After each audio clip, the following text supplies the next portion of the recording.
The cry for help that only the demons of the earth dared to answer. The signal was old. That was the first thing the machines noticed. It did not follow modern compression rules. It did not use clean mathematical handshakes or diplomatic identifiers. It did not even repeat in a stable pattern. Instead, it screamed. Across hundreds of systems, listening arrays froze as the transmission forced itself through layers of filters meant to ignore background noise, stellar interference, and cosmic decay. Engineers would later say it felt less like data and more like something clawing at the receiver, refusing to be silenced. The message carried no symbols of authority, no proof of culture, no claim of importance, only fear. Anyone, the translation engines finally rendered, uncertain and strained. Please, anyone still alive? The source was a small system near the galactic fringe, long classified as unremarkable. A minor species lived there, barely spacefaring by galactic standards, known more for art and slow philosophy than conflict. They were not part of any major alliance. They had no powerful protectors. They were dying. Within minutes, the signal was logged by every major civilization capable of faster-than-light communication. Within an hour, it was discussed in councils, command centers, and cold rooms filled with probability models. And within a day, the decision was unanimous. No one would answer. The threat markers embedded in the signal told the rest of the story. Energy signatures matched an enemy so old that most species spoke of it only in fragments. A force that did not negotiate, did not occupy, and did not retreat. Entire systems vanished after contact with it, leaving behind nothing but drifting debris and silence. Those who tried to fight had been erased. Those who tried to flee were hunted. The message was not a call for help. It was a warning that arrived too late. Galactic law did not forbid intervention. There was no treaty preventing a rescue attempt. The reason no one responded was simpler and far more honest. Survival. Every civilization that heard the signal ran the same calculations: ship losses, population impact, long-term consequences. The models were unforgiving. To go there was to invite attention. To answer the cry was to announce one's location to something that could not be reasoned with and could not be stopped. The official records would later describe the decision as regretful but necessary. Privately, many leaders used another word: cowardice. Humanity did not sit on the Galactic Council, not officially. They had been invited once, decades earlier, but negotiations collapsed after several incidents that left diplomats uneasy. Humans laughed too easily in serious meetings. They argued with simulations. They questioned assumptions everyone else accepted as fact. They were unpredictable. So when the signal echoed through human space, no council vote delayed the response. No probability committee shut it down. It reached a civilian relay station orbiting a quiet red star, manned by a small crew halfway through a routine shift. Lieutenant Mara Ionescu was the first human to hear it clearly. She was not a hero, not a famous officer, just a communications specialist with too much coffee and a habit of listening twice. She replayed the signal again and again, watching the waveform spike in unnatural ways. She read the translation and felt her stomach tighten. "Sir," she said finally, turning to the station commander, "this isn't a fake, someone is begging." The commander, a tired man with more years than patience, listened in silence. He checked the threat markers. He knew what they meant. Everyone in the fleet did. "This system is quarantined," he said quietly. "They didn't ask for permission," Mara replied. That was the moment that history would later point to, though no one there realized it yet. The commander exhaled slowly and nodded once. "Send it up the chain," he said, "and log that we received it." Mara hesitated. "That's all, for now," he answered, "but keep the channel open." The message climbed through human networks faster than any official request. It passed through military servers, civilian channels, research hubs, and private systems. People heard it on ships, on stations, on planets. Someone was asking for help. On Earth, in a room buried deep beneath old mountains, analysts stared at the incoming data in grim silence. The enemy's signatures were unmistakable.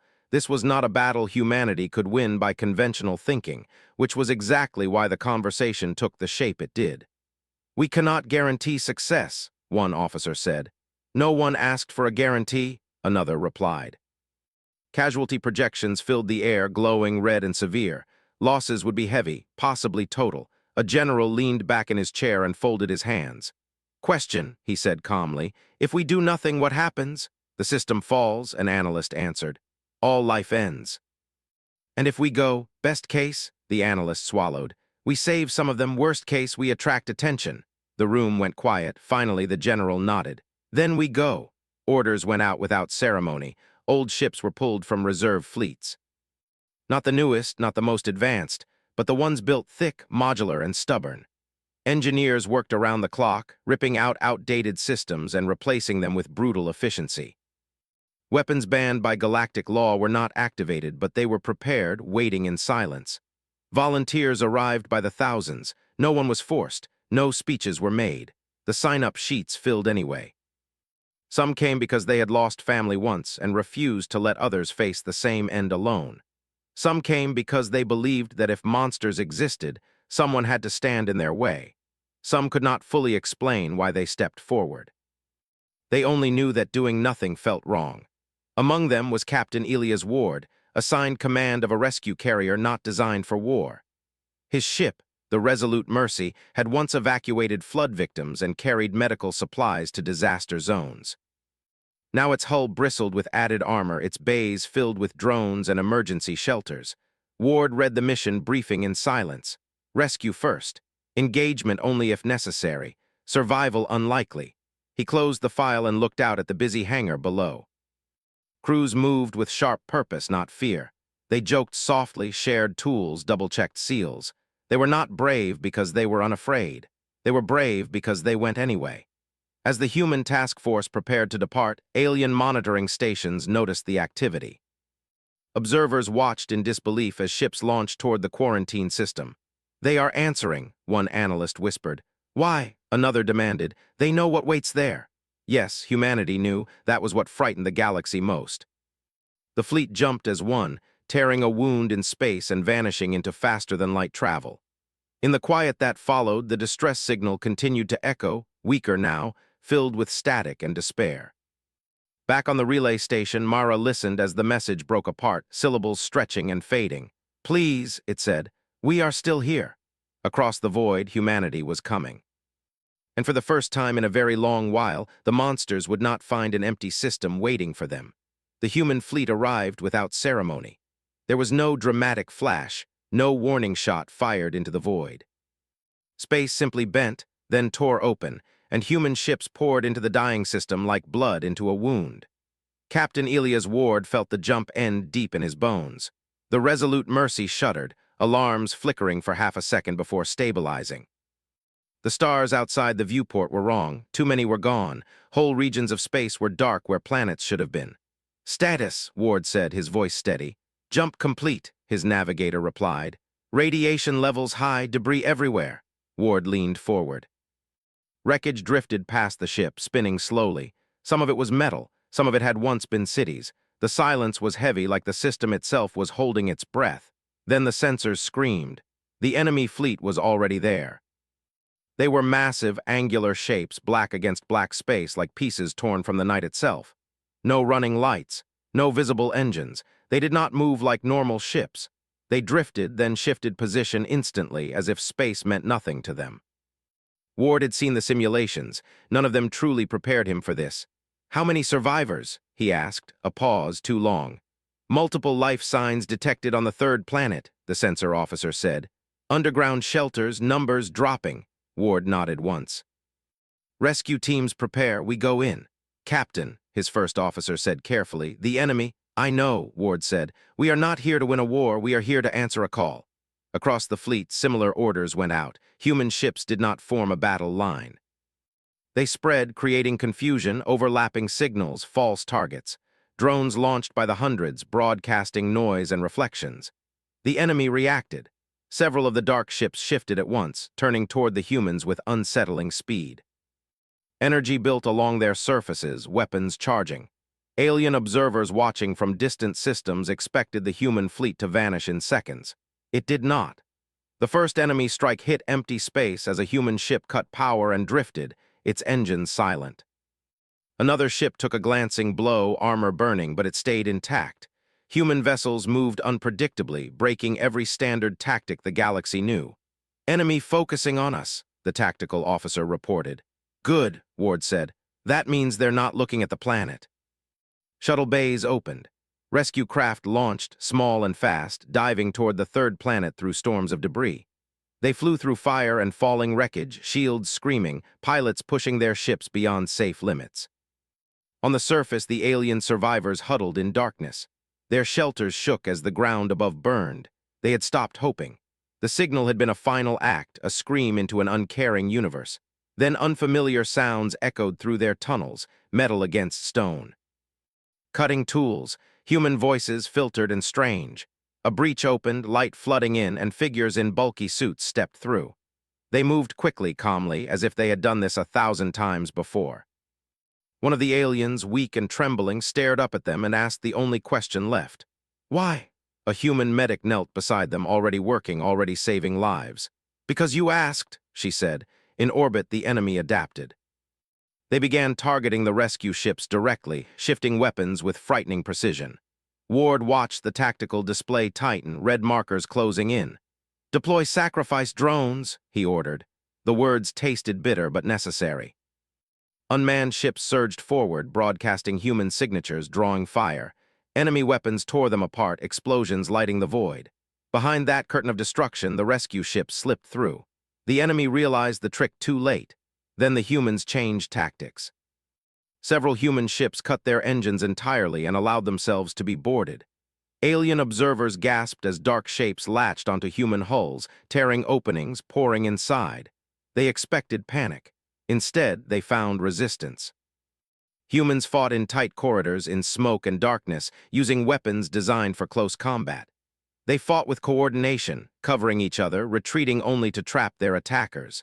Some ships were lost, taken over completely, their crews never returning.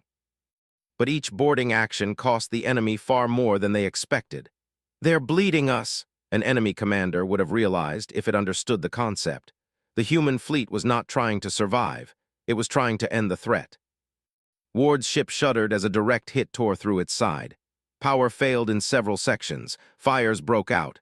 "Captain," his engineer shouted, "we can't take another hit like that." Ward looked at the display. Enemy ships were regrouping, pulling back, forming a tighter formation. "They're learning," Ward said softly. "Yes," his first officer replied. "Too fast." Ward closed his eyes for a moment, then opened them. "Initiate final protocol." Silence fell on the bridge. "That will destroy half the fleet," the officer said. Ward nodded. "I know." Across human ships, similar commands were being issued. Crews moved without hesitation, sealing sections, evacuating where possible. Not everyone would make it out. Energy began to build, not in weapons, but in the space between ships. Human engineers had done something reckless, something the galaxy considered impossible. They were turning their own drives into a trap. When the field collapsed, space folded violently, crushing everything caught inside. Enemy ships vanished, torn apart not by fire, but by reality itself giving way. The explosion was silent, vast, and final. When the distortion faded, the enemy fleet was gone, not retreating. Not hiding, gone, the system fell quiet. Ward's ship drifted, broken but alive. Emergency lights flickered. Medics moved through corridors, helping the wounded, marking the dead. The rescue ships returned, one by one, battered but full. Thousands of alien survivors filled the holds, staring at their surroundings in disbelief. They had expected extinction. They had found humans instead. An alien elder was brought to Ward's bridge. Frail, exhausted, eyes wide with questions. "You fought them," the elder said slowly. "Everyone else ran." Ward met their gaze. "Running doesn't stop monsters," he said. "It just tells them where you live." The elder bowed their head. "They will fear you now." Ward shook his head. "We didn't come to be feared." "But you are," the elder said. "What does that make you?" Ward thought of the ships lost, the crews who would never go home, the volunteers who had known the risks and come anyway. "It makes us human," he said. Weeks later, the galaxy finally spoke. Councils met in emergency sessions. Analysts rewrote threat assessments. Historians argued late into the cycle, trying to understand what they had witnessed. A new term entered official records. Humans were no longer classified as unpredictable. They were classified as an answer. When the next distress signal echoed through the void, something changed. This time, humanity was not alone in responding, and somewhere in the dark between stars, the universe learned a simple truth. When hope cries out, demons are not always what answer. Sometimes it is people who refuse to look away. The galaxy did not change all at once. At first, it only whispered. Messages passed quietly between systems, not through official channels but through traders, explorers, and data couriers who trusted rumors more than councils. They spoke of a system that should have been dead but was not. They spoke of an enemy that had never been beaten, now erased. They spoke of humans. Many did not believe it. Civilizations that had survived for tens of thousands of years had learned one rule above all others. If something looked impossible, it usually was. So the early reports were dismissed as exaggeration, then as propaganda, then as wishful thinking. But ships began to arrive. Slowly at first, then in greater numbers. Medical vessels, survey craft, diplomatic envoys who claimed neutrality but carried very nervous crews. They all went to the same place, the scarred system where the stars still flickered unevenly and debris clouds had not yet settled. What they found forced them to accept the truth. Human ships floated everywhere, some whole, some broken, many still under repair. Mobile habitats had been assembled from spare parts and emergency modules. Rescue stations rotated slowly, broadcasting comm signals in dozens of languages. And among them lived the survivors. The rescued species, weak and shaken but alive, were being fed, treated, and protected.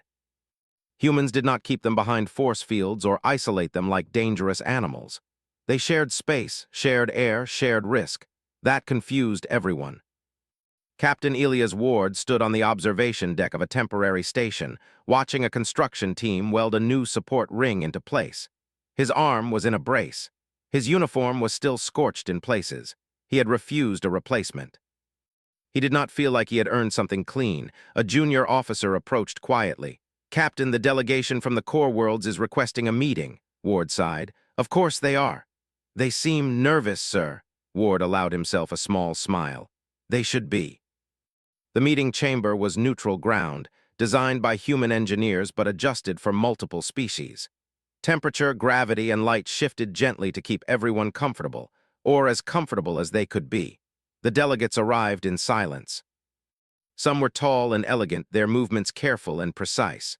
Others were compact and armored, their eyes always scanning. All of them kept a noticeable distance from Ward. "You answered a call no one else would," one delegate began. "You fought an enemy we abandoned."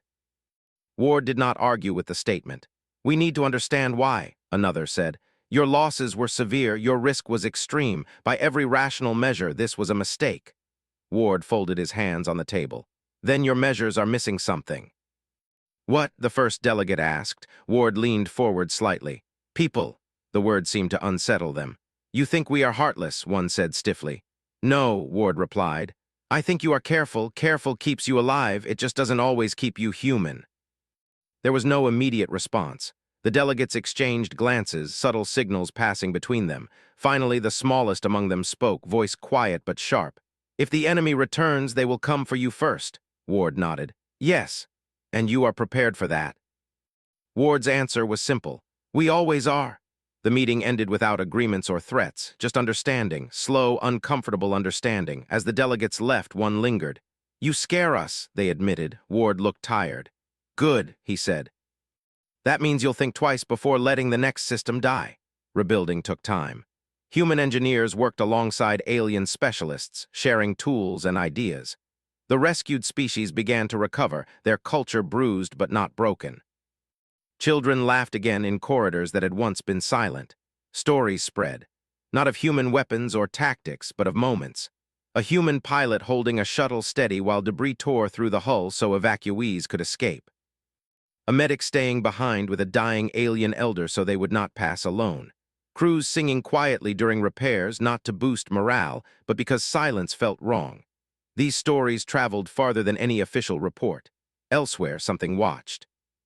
Deep beyond known space, in regions even the ancient maps avoided, echoes of the destroyed fleet reached minds that did not think like others.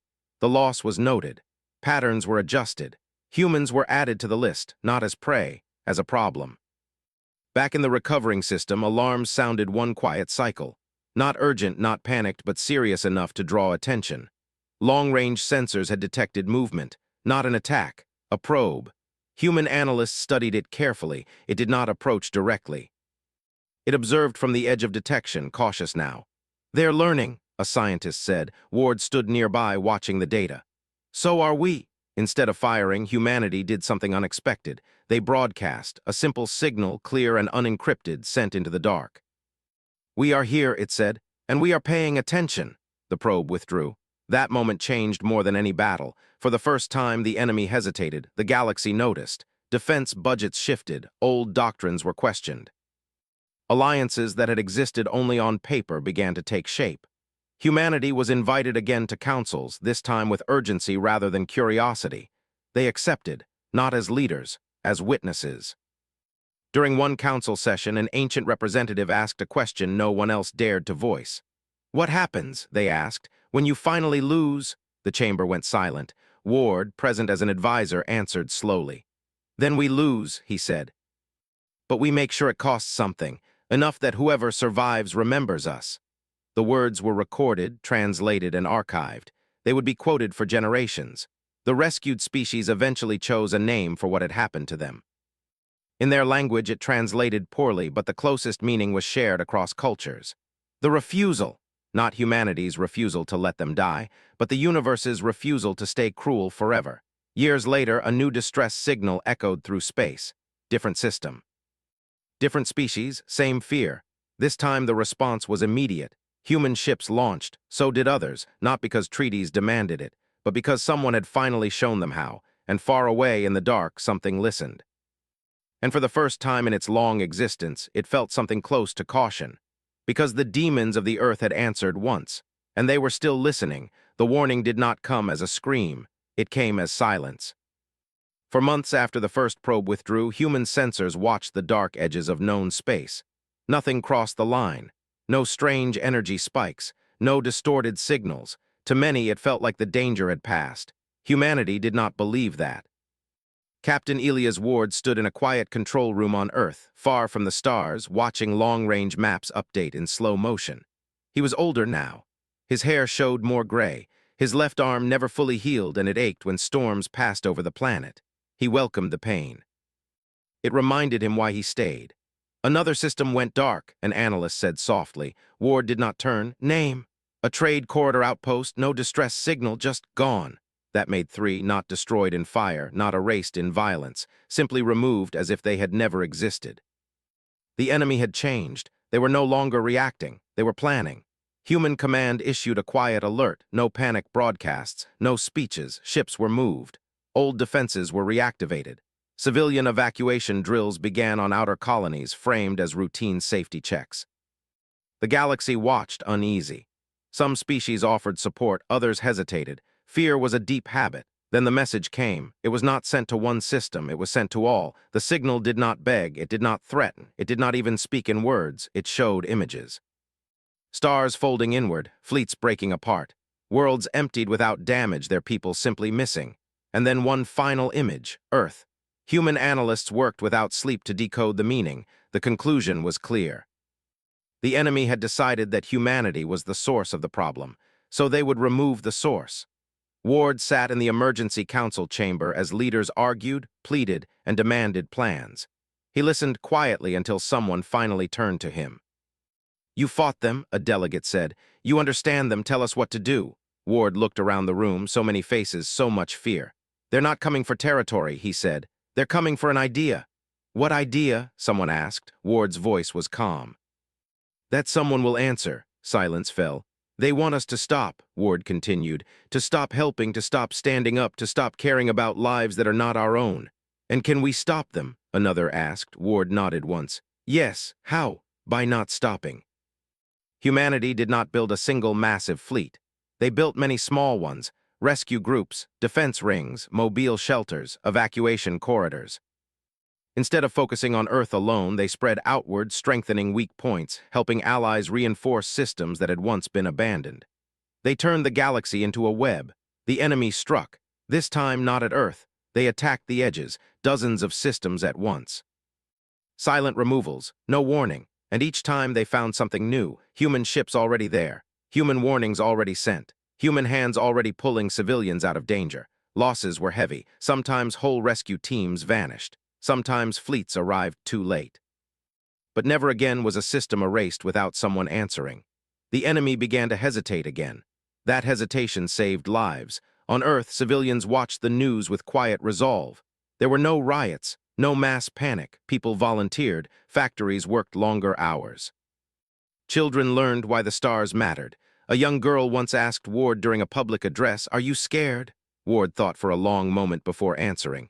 "Yes," he said honestly, "every day." "Then why do you keep going?" Ward smiled, gentle and tired. "Because being scared means you understand what you could lose, and some things are worth protecting even when you're afraid." The enemy made one final move. They gathered. Human sensors detected a massive distortion far beyond known space, a force larger than anything before.